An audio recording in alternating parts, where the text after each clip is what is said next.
Los residuos peligrosos biológico-infecciosos son aquellos materiales generados durante los servicios de atención médica que contienen agentes biológico-infecciosos y pueden causar efectos nocivos a la salud y al ambiente. Estos están regidos por la norma 87.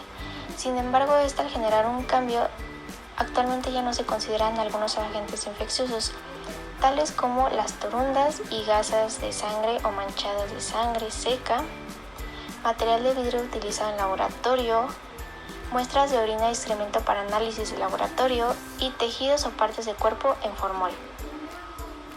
El proceso de manejo de los RPBI. El paso número 1 es la identificación de los residuos. Para su correcta identificación y envasado, la separación de los residuos se debe realizar de acuerdo a su estado físico, ya sea líquido o sólido, al igual que de su tipo, como objetos punzocursantes, residuos no anatómicos, patológicos, sangre líquida y sus derivados, y utensilios desechables para transferir o contener agentes biológicos infecciosos. Paso 2. Envasado de los residuos generados. Una vez que los residuos han sido identificados y separados de acuerdo al tipo y estado físico, estos deberán ser envasados de acuerdo a la siguiente tabla. Recipientes rígidos de color rojo se encontrarán los residuos punzocortantes, así como agujas de jeringas desechables, navajas, lancetas, agujas de sutura, bisturí, etc. En bolsas de plástico de color rojo también se encontrarán los no anatómicos, así como los materiales de curación empapados en sangre o líquidos corporales. Se desecharán los materiales desechables que contengan secreciones pulmonares de pacientes sospechosos de tuberculosis o sospecha. En bolsas de plástico de color amarillo se encontrarán los objetos patológicos como placentas, partes de tejido humano y partes del cuerpo que éstas no se encuentren en formol. En los recipientes herméticos de color rojo se depositarán la sangre líquida y sus derivados, incluyendo la sangre seca. En recipiente hermético color amarillo se desecharán muestras de análisis de laboratorio, excluyendo la orina y el excremento. También en bolsas de plástico de color rojo, en objetos sólidos se encontrarán los materiales desechables usados para el cultivo de agentes infecciosos.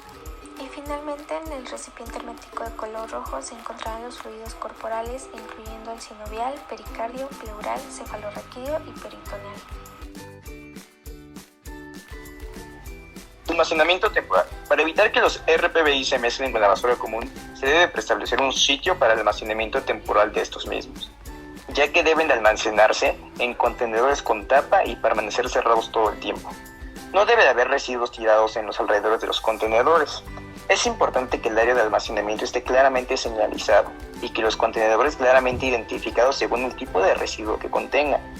La norma establece los tiempos máximos de almacenamiento de acuerdo a cada unidad médica. Hospitales con 1 a 5 camas, 30 días. Hospitales de 6 a 60 camas, 15 días. Hospitales con más de 60 camas, 7 días. El paso 4. Recolección y transporte externo. Para disminuir riesgos, el personal encargado en la recolección de los residuos sólidos dentro del hospital debe de estar capacitado en su manejo y conocer ampliamente los riesgos que implica su trabajo. ¿Qué debe saber el personal recolectivo de los residuos? Número 1. Los distintos tipos de residuos que se generan en el hospital. Basura municipal, RPBI, residuos químicos, residuos de reactivos químicos y medicamentos caducos. Conocer los diferentes envases para cada tipo de residuo. Número 3. El manejo para cada tipo de residuo. Número 4. El equipo de protección que debe utilizar. Número 5. El procedimiento para su recolección. Es importante. Número 1. La recolección debe realizarse 1 o 2 veces al máximo al día. Las bolsas de recolección no deben de llenarse más de 80%. Número 2.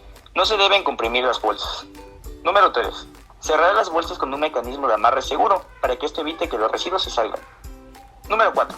Verificar que los contenedores están bien cerrados. Y número 5. La basura común se colocará en botes o bolsas de plástico de acuerdo al color, excepto rojo o amarillo.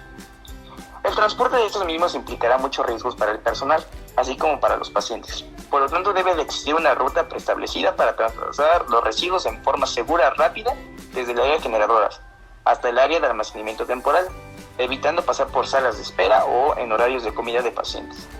Si la unidad médica cuenta con carros manuales para transportar residuos, estos no deben respaldar su capacidad. que para evitar que los residuos se caigan de los carros y se dispersen durante su recorrido.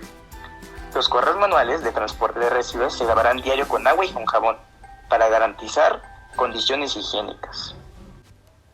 El paso 5 es el tratamiento. Básicamente las instrucciones de salud pueden realizar el tratamiento final de los residuos dentro de la misma unidad médica y la forma más rápida y barata es utilizando el autoclave, excepto para algunos materiales punzocortantes y partes del cuerpo.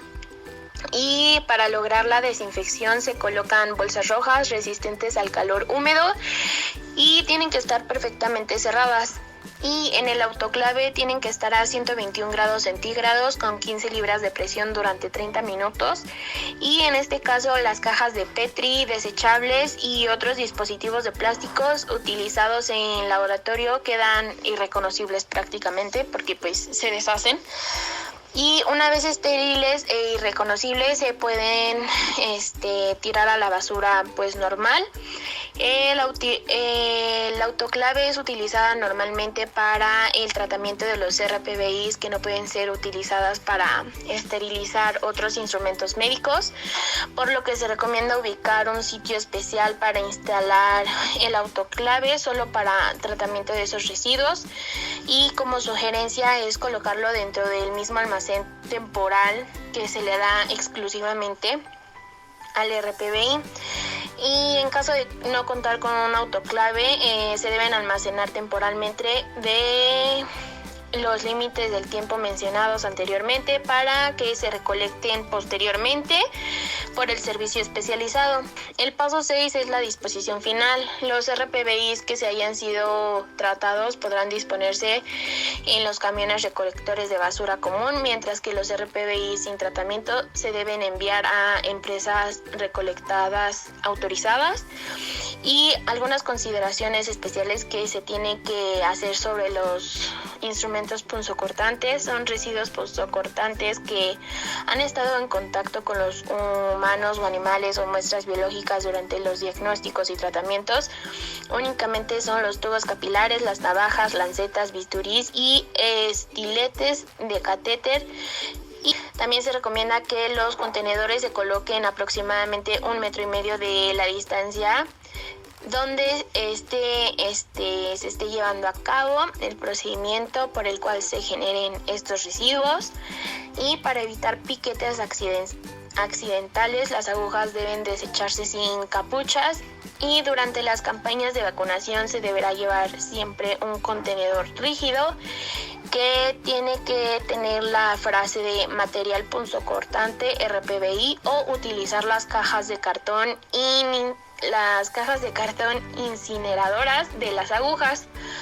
Y en unidades de salud rurales de difícil acceso a estos medios, se tienen que hacer donde cuenten con contenedores para estos tipos de materiales punzocortantes y pueden utilizar latas o envases con taparrosca.